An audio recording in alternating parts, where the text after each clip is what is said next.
Thank you very much for your time. I'll Thank go ahead and you. turn it over to you, Dr. Thompson. Thank you, Chairman Cool. As always, good to see you and your committee. Thank you for the invitation. I have to the left of me Dr. Leslie Sizemore, who is our senior fellow for a variety of things, but healthcare in particular, but workforce as a whole. Have next to me, this is Vice President Powell and our legal counsel, and we're here to hopefully give you all some information that you would need for this upcoming session and maybe even into next session. So thank you for the invitation. It's important for me to say, as you've heard me say many times, I know Representative Timoney has probably more than he cares about, to say that, what we do is something that is vital to the state of Kentucky. We're the solution to a lot of the issues that we currently fund. If you look at any data, more than just tax breaks, the number one thing that business and industry are looking for are an educated group of employees, is an educated workforce. And the only way you can do that with 90% of the jobs now requiring at least a post-secondary credential is to have a strong higher ed system. And today we're here to talk a little bit about the higher ed system. We're also here today talking about my shop that, in fact, as you all know, we are the pushers of the policy, I call it, and really driving toward that statewide agenda that is so clearly needed. And for us to get where we need to go, we have to keep up, if you will, with the credentials of all kinds, certificates to even graduate degrees, that matter into the workplace. So we're here to talk to you a little bit about where we're at, where we need to go, good and bad. There's some things that we have on the forefront that we really need to put on your radar to help us to really address. So as you all know, 60 by 30 is our goal, and that percent of the working age population, and we're talking about 25 to 62, let it be clear. I won't tell you how old I am, but I probably have aged out of that group, but I'm semi-educated. That we have to have at a 60% attainment rate by 2030 to keep up with where we need to go with the economy.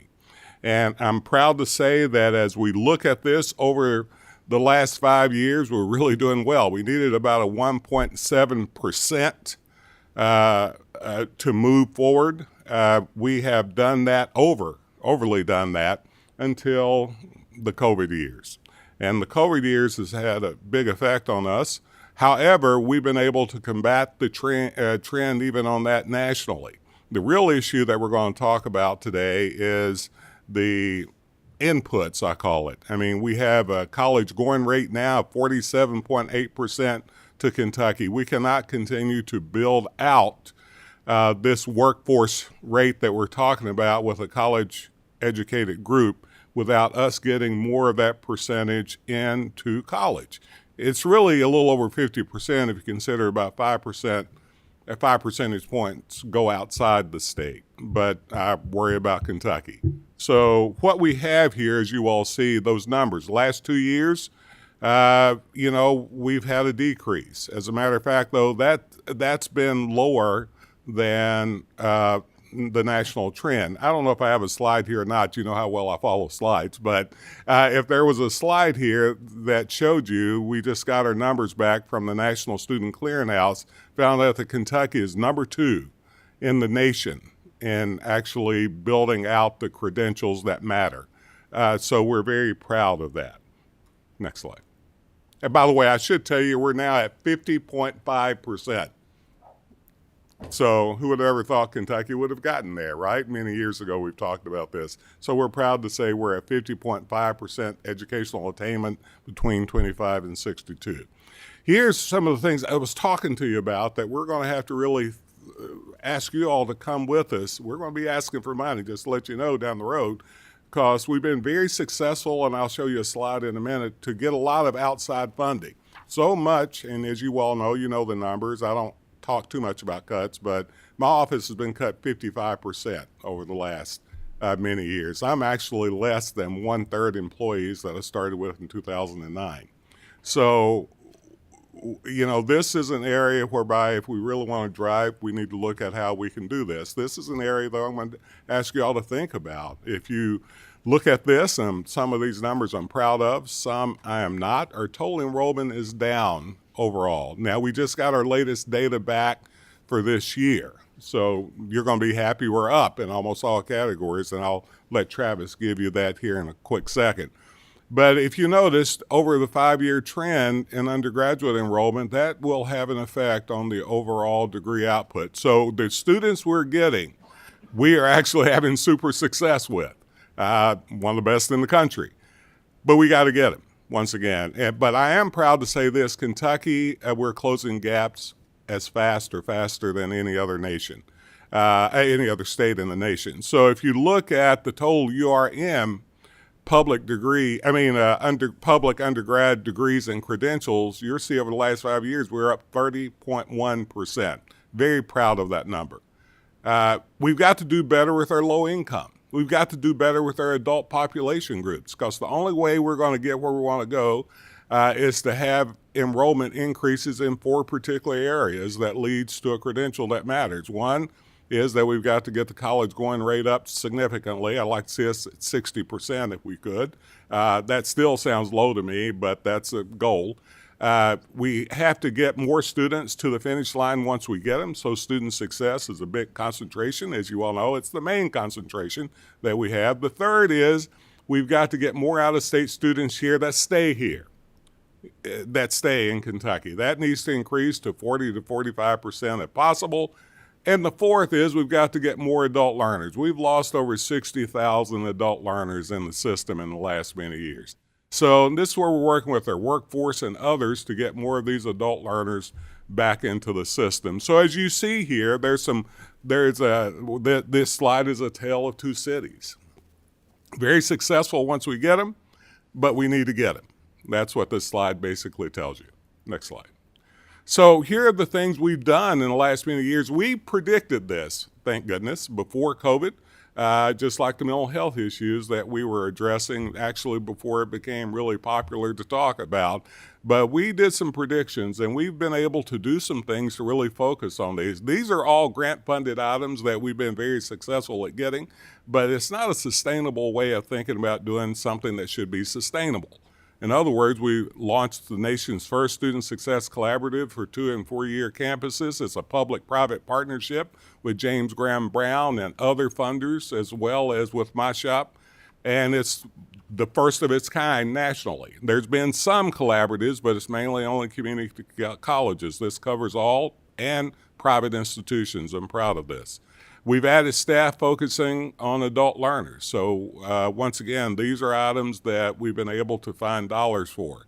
We focused on, you've heard of the Ed Continuum. We have to build this pipeline, and bottom line, we take it on ourselves in higher education to say we are going to be partners with everybody we can be to focus on from early childhood. Someone said infancy, we'll do that too, but infancy through the workforce. And the way I see it, let me be clear, that this is about career readiness, and college is the process to get to career readiness, but you have to have a strong P-12 system to get to college and be successful in. We've done things in this Ed Continuum, as you well know, along with created bridge programming the last 2 years that have shown just super successful numbers, where we work with our campuses from around the state and our P-12 institutions and partnerships, trying to combat this learning gap, to be honest with you, and get more students to be ready to go to college. And this has been successful, but that money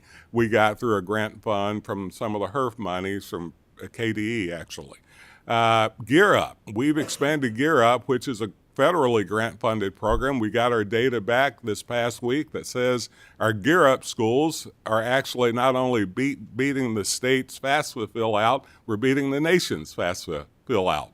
So this group from 7th grade through the first year of college are items that are in my shop that focused heavily on that. And we've created a Kentucky Graduate Profile. Kentucky is the first state to really start looking at those employability skills and thread it throughout our, what we call the core of our campuses, mainly through faculty training and our curriculum. In other words, we just don't want to give you some sort of a test that says that you have all these essential skills, soft skills, whatever you want to call it, that employees are asking for. We say we're going to incorporate these as competencies. So our graduate profile is saying we want every employer and our students to know that the degree they're getting not only are technically qualified, but they're employable qualified. So I'm very happy that we're the first state to start looking at it from our general education on, how we thread this throughout and be able to know that those essential competencies, from problem solving to civic democracy to everything we can, is incorporated within the work that we do. All of these elements are essential to where we want to go, but these have been all add-ons that we've been able to find money for. Thank goodness that people believe in us in Kentucky to do this. But we're going to come to you and ask the legislature, if we think this is important and essential, we're going to ask you to help us to do it. Next slide, please. I'm going to turn this over to Leslie. We'll be happy to answer any questions for you. As you well know, last year the legislature saw fit to give us $10 million to do what I think has been one of the most innovative things we've ever done in Kentucky, and that is to create basically a public-private partnership with our healthcare employers and higher education to build out this healthcare workforce that we're desperately in need of. Some of you know some of my history, knowing chair of Baptist Health and all that, but we knew that this would work, even when some people may have doubted you. But Leslie's here to share with you some of the very latest data that we have. And I met with the president of BCTC yesterday, Representative McCool, that told me they've now tripled their class size in nursing because of a lot of this help. And in nursing, it takes a little while to get there, so that's the lagging number, as you all know. But it's good to know that we're leading here. Leslie. Good morning, Chair McCool and staff members and committee members. I appreciate the opportunity to share with you this great news about our Healthcare Workforce Collaborative and the important work that has strategically come out of this process. The insertion point, as you know, is higher education.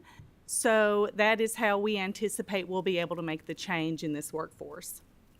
I'm going to share with you some fundamentally important numbers here on your slide. The first one is the number 7, and that represents the number of months that we have been on this journey. So it's a very short time involved. As Dr. Thompson indicated, we can't show you graduation rates yet, but I'll be able to show you some very interesting data that I think you'll appreciate. The next one is $10 million, and that was the initial appropriation that we were granted from the General Assembly. And as you'll understand shortly, this has truly been an investment, and you will see some of the indicators of return as we move forward. The next number you'll see is $8 million. That has been the number of grants to institutions that we have made. You will see in the blue the numbers that were appropriated down to those regional universities and to the KCTCS system to allow them to develop these innovative programs that break down barriers for students, that accelerate programs, stack credentials, so that more Kentuckians can enter this workforce in healthcare. You'll also see the numbers 48 and 23. Those numbers represent the number of employer partners that we have been able to get to the table to indicate their amount of skin in the game. And then our 23 campuses are the campuses that are participating in this work. I'm going to add that the number 48 is more important than just showing you the number of participating employers we have, because it also indicates the number of $1 million that these employer partners have brought to the table. So I'm going to say that again, it's $48 million that these employer partners have brought to the collaborative work of the General Assembly, who have started with that $10 million appropriation. And then the final numbers of 4 and 23 represent our 4 advisory group meetings that we've had thus far, and the 23 members who represent academic, employer and government leadership that come to the table to talk about the strategies that we need to employ to affect this workforce. So this opportunity is the first time really that we know of that these particular groups have come together to really develop some real-time strategies for affecting this healthcare workforce. This slide is looking at the scope of programs that we targeted through the work of the Healthcare Workforce Collaborative dollars. There were 55 programs in total that were influenced by this group. And as you may have guessed, 43% of those were targeted at nursing because to focus on nursing was very critical for the success of the healthcare workforce statewide and the need that the state of Kentucky had. I also want to share with you some early indicators of success. When we compare our healthcare program enrollment from fall 2021 to fall 2022, we will see that the overall numbers are up a total of 3.7%, with an undergraduate increase of 5.9%. And that should say that's compared with the overall, and that's the difference between the overall enrollment and this, which indicates that we have more people going into those particular areas. I'd also like for you to focus your attention on the increase of 27.9% at the certificate level. Certificate programs are the quickest way that we can bolster our workforce, and it's where we see folks frequently take their first steps into their academic careers. Many of these students will enter at the certificate level, but they'll continue their education to advanced practice areas such as nursing.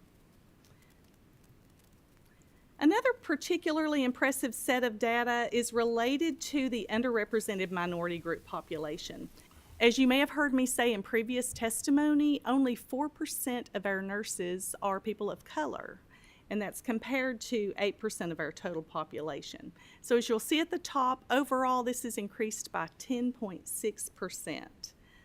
Again, notice that certificate level at the bottom left-hand corner, 66.7%. That is not a typo. We're reaching people with opportunities that bolster our economy, increase our healthcare access, and change Kentucky families forever, lifting them in many times out of poverty. I just want to add one thing. It was important when we did this grant and we talked to the healthcare employers as well as our campuses, we focused on not just, as you've heard me say already, quantity, but also quality. And we focused on making sure that our underrepresented populations, give an example, Lowell EMTs, 95% of EMTs are white, and they serve 50% of non-white populations. I mean, so we had to focus on equity in this regard. Our campuses and healthcare employers really went out and built these relationships that they needed to with everybody they needed to really reach places like in our neck of the woods from Eastern Kentucky, as well as, inner city Louisville. So I wanted to make sure this was very proactive. It was a part of, to get the money, you had to show us that you had a process to make these happen. So very intentional, very strategic. Also, I want to direct your attention to the plans for Phase 2 of our Healthcare Workforce Collaborative. Throughout all of our work to build healthcare workforce, mental health and behavioral health workforce has always surfaced as a concern. As you can see from this infographic, no Kentucky county is prepared to meet the mental health and behavioral health needs of the people of Kentucky. The Healthcare Workforce Collaborative is moving in this direction. Next budget year, I will be back. We plan to ask for additional funds to target this population and this crisis in the workforce of healthcare in Kentucky.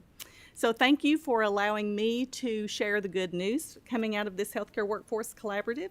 I'll turn the presentation over now to Vice President and General Counsel Travis Powell. And Mr. Chair, if you wouldn't mind, they after his presentation, they're going to go back. We'll bring the budget people up. So I didn't know if you wanted to let the folks ask them questions afterwards. Yes, thank you. If that's okay, we'll just a couple of quick questions on that. $48 million investment from private Yes, sir. So far. so far. Yes. That's impressive because they got skin in the game, and that's that shows, are they getting feedback too on how this is, or Yes, some kind of- we've with shared committee? with some of them, but we plan to roll this out to our advisory group at our next meeting, and then from there, we'll be sharing that with our employer partners. They really didn't have a choice. They were spending so much money on contract nursing Right. that for, the traveling nurses. So they really, they are happy to provide this kind of money because it gives them a great return on their investment as well. And I should say they are ecstatic that higher education is at the table with them. You should hear some of the meetings to hear what I'm talking about. And we should be, that we all win that way. One other quick question, but I'll turn it over to Representative Bowling. The certificates, I want to make sure I heard you right, they are stackable, so they earn one and then they can go get another one and eventually can lead Absolutely. into it. These So they're not- programs and the intent of the grants were that they had to design that metric within their applications to get this money. So they could start as early on as state registered nursing assistant, and that being a very short-term credential, and then go to an LPN status, then go to an RN status, then go to a BSN if they want to do that. They could get, a nurse practitioner afterwards. So all of those are stackable credentials and pathways so that people can get on and get off as life happens to them. Thank you. Representative Bowling. Thank you, Mr. Chair. Thank you all for your continued work across the spectrum. The $10 million fund, the Healthcare Workforce Collaboration Fund, $8 million of it has been deployed. Yes. Did that meet the needs of the partners in the program, what they requested, or and then there's $2 million, I guess, that remains in the fund? Are you all holding that back because we're on a 2-year cycle and we want to make sure we have Yeah. some, or?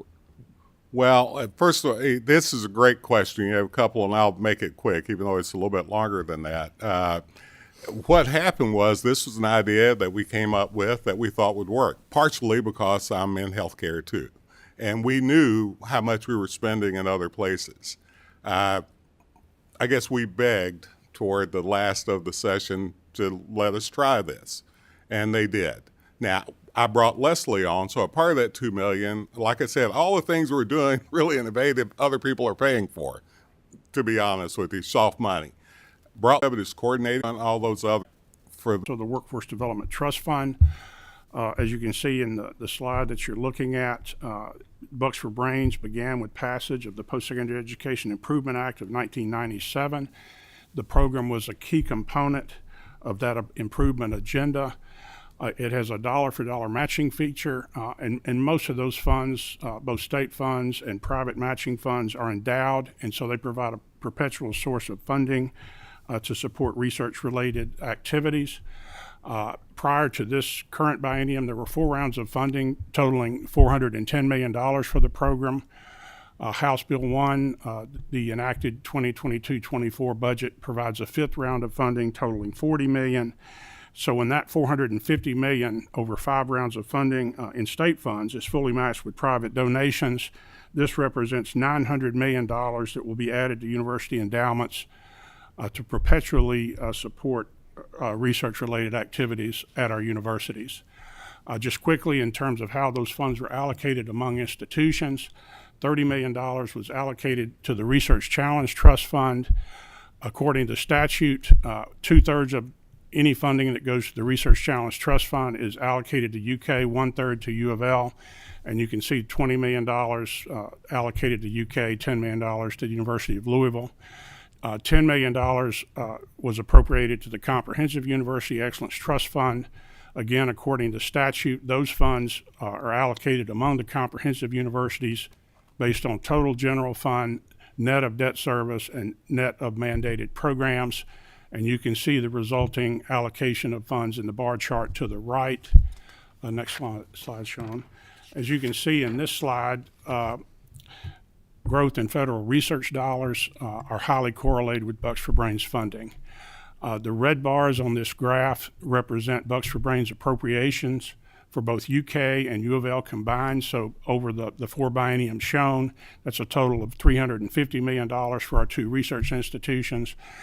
The blue line represents federally financed R&D expenditures for UK and U of L combined, and you can see that dramatic increase after 1998 in those federal research dollars generated as a result of the funding of this program. And that last bullet to the left is very important. For every federal research dollar generated by this program, there is a multiplier effect of 2.2 times each federal dollar in terms of its impact on the state economy. Does anybody have any questions about the Bucks for Brains program? So those funds have been allocated to the accounts for those institutions shown. We have to date not received the first request to draw down those funds, but there is one in the works. We've been told that in the next week or two we'll be receiving the first request for those Bucks for Brains funds. In terms of the Workforce Development Trust Fund, the enacted budget appropriated $2.2 million in fiscal year 2022-23 to the Workforce Development Trust Fund. In the budget bill itself, it requires the funds to be used to increase credential production capacity for identified supply gaps and support program offerings in targeted industry sectors. And that is in those targeted industry sectors at KCTCS. Council staff worked with KCTCS staff to develop a set of program guidelines which were approved by our council in June of 2022. And then lastly, KCTCS colleges in terms of the process for how they accessed awards for the Workforce Development Trust Fund dollars. KCTCS colleges submitted applications to the system office. Those were screened by a selection committee and sent to CPE for final review and approval.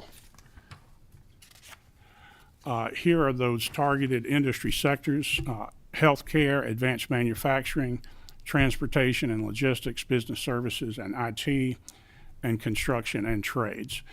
So those workforce funds must be used to either establish new programs or expand existing programs in those areas. These funds may be used to support either faculty positions, purchase equipment and supplies, develop or evaluate curriculum, or defray marketing expenses.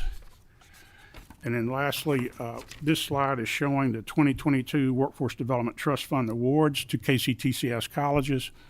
Obviously, in the first column, it shows the name of each college. The name of the project is shown in that center column, and then the award amounts to each of those institutions is shown in the column to the far right. As you can see, those awards range from a high of about $185,000 at Bluegrass Community and Technical College to a low of $100,000 at Gateway and South Central. In terms of the total amount of the awards at the bottom right-hand corner, obviously it totals at $2.2 million, which was the amount of available funds. KCTCS officials have indicated to CPE that they are projecting an increase of 795 credentials as a result of this program. Now, CPE staff, as part of their biennial budget recommendation, had recommended the $2.2 million in the first year of this biennium. We had recommended $4.5 million in the second year, because if you're using the funds to expand programs or to create new programs, that's typically recurring funding that's needed. The General Assembly provided the $2.2 million. Thank you very much. It was provided on a non-recurring basis. So if we want to be able to sustain these programs going forward, we may be coming back to you with the budget request for this upcoming biennium and ask for some additional Workforce Development Trust Fund dollars. Thank you, Bill. Thank you. Can I ask a question about, ask a quick question about that, really quick, about the credentials, 795, they're projecting that much. Are they non-duplicated credentials? Sean, do you know the answer to that? I do not. Or that's something maybe we can get later on and look at that. Is that okay? I would have to check. I do believe it is just a count of The number of credentials five produced. credentials. right. Except one we person. only count, just to let you know, we count when we look at our attainment the highest credential of the person in the state. Okay. We don't just count all. So if you got one credential moved to, excuse me. Oh, okay. Yeah. If someone stacks to 2-year degree. We count the 2-year degree. Okay. So that's the way it is. So so that should be aligned. If ultimately that's the question you're asking. Yeah. What we want to do is, though, make every certificate they have in such a way, and we just did a credentials of quality, I'll go into another time if you like, to make sure that those credentials lead to, I'll give you an example of the Lumina. Lumina now counts, when they look at attainment, they take a median, average, it's not average, it's the median of all the income brought in by a credential, then they give a 15% premium. So that's how they count their attainment. Now, obviously, we can't count ours that way because we're not New York and California and whatever. So we count the highest level because we know that all of our credentials are ones that gives us income for the state that goes to Representative Timoney's statement. So, And each credential should or could lead to potential employment. absolutely, that's one of the measures. And that's actually required by council guidelines. That's right. Okay, thank you. And I would like to make one more comment about this slide, and that is that these programs are targeting high-need areas. You can see there are 3 healthcare-related programs at Ashland, South Central, and Southeast. There are 3 transportation and logistics programs being expanded, Big Sandy, Bluegrass, and Somerset. And then you've got an advanced manufacturing program at Maysville. So these are indeed high-need areas. And one other quick question, if I may, because I'm big on follow-up. Absolutely. These students who graduate from these programs, there will be follow-up on them too, whether or not they become employed or seek further education or whatever. Yes, sir. Oh, go ahead. No, it is. But I'm going to come to you without a quick answer. If we're going to do this at the level we need, if we're going to do this at the level we need to do it, to what you're asking, the answer is yes, quick yes. But I'm going to give you a caveat that we're going to have to spend some time in developing the process of being able to do this to count it at a more complete level, right? And you know what I'm saying, because we have to be able to follow. Just so happens Kentucky's in this Coleridge project that allows us to follow people across states. So thank God we have KY Stats and we have a great data team. But the answer is quickly yes, but it is an area that if we're going to be progressive and really get all the data, we're going to have to look at something a little more expensive. Yeah, future time. Yes, sir. Thank you. Well, I'm going to end up with this. Bottom line, I'm just going to say we talk about the campuses a lot, Chair McCool. Very seldom do I come and talk about CPE in our ask. You've never heard me do that, really. But we have to. We have a lot of the money that we're ever going to be running out soon, like the Student Success Collaborative, which is really changing the way we do business, our education continuum, what we do in our P20 that we're driving, and so on. I've got some stuff here you'll see without going in great detail that basically shows you our strategic process. And I really appreciate Representative Timoney's statement, because without us doing this, you're going to be spending whatever tax dollars you get in places that higher education can fix if we do it. We'll tell you this, for every dollar you've given us, we have this return on investment, and we follow every student that shows where they're at, what employment they had based on whether when they graduate from high school, we follow that cohort that says if they got a credential, how much money they're making. Real student. Aaron Thompson we're talking about. If they get an associate degree, how much money they're making, get a baccalaureate degree, whatever. And we came back for every dollar the state gives us. I'm talking about in higher education, we'll give you a $67 return on investment. I'm afraid, I am for our programs for the need of the people. Let me just say that. Don't ever hear me say that I'm not for it. But you don't get that return on prisons or Medicaid. And we are the solution in this area. I will tell you, CPE, we'll be coming to you for ask. And it's ask that we're going, if you flip sorry, Sean. If you flip it, no, go back. I'm sorry. We are doing more with less, as you all see. That's our personnel, and that's what we're doing, and we're producing more. Y'all didn't take anything off our plate, but you put a whole lot more on. And we've been able to get grant dollars to do it, and you all cut us at the same time. And I'm just saying, probably not the recipe for ultimate success. But we've been, once again, blessed enough, I've said like 30 times in this testimony, to get some outside dollars. We will continue to get outside dollars, but I don't think we can depend on outside dollars to do the stage work. And sir, I will leave you with that. You have an item that shows some of the things we'll be asking for coming to you. I really appreciate you and the conversations we have around higher education. I know where you're at, and I know and you understand it. So thank you.